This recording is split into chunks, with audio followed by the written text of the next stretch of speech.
नमो नमः मित्रांनो, आज आपण संस्कृत मधले स्वर शिकणार आहोत.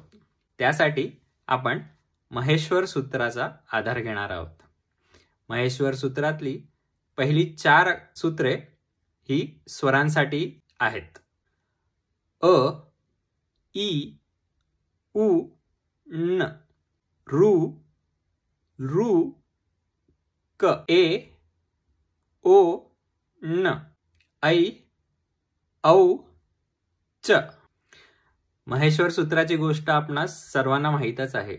भगवान शिवाच्या डमरूने आनंद तांडव दरम्यान 14 दिव्य ध्वनी निर्माण केले आणि ते महेश्वर सूत्र म्हणून ओळखले जातात. या सूत्रामुळे बोलण्याची स्पष्टता, स्वरांची खोली वाढवणे, कठीण शब्दांचे उच्चारण यासाठी मदत होते. चला तर मग हे स्वर आपण कॅलिग्राफी यामध्ये कसे लिहितात हे पाहू.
धन्यवादः.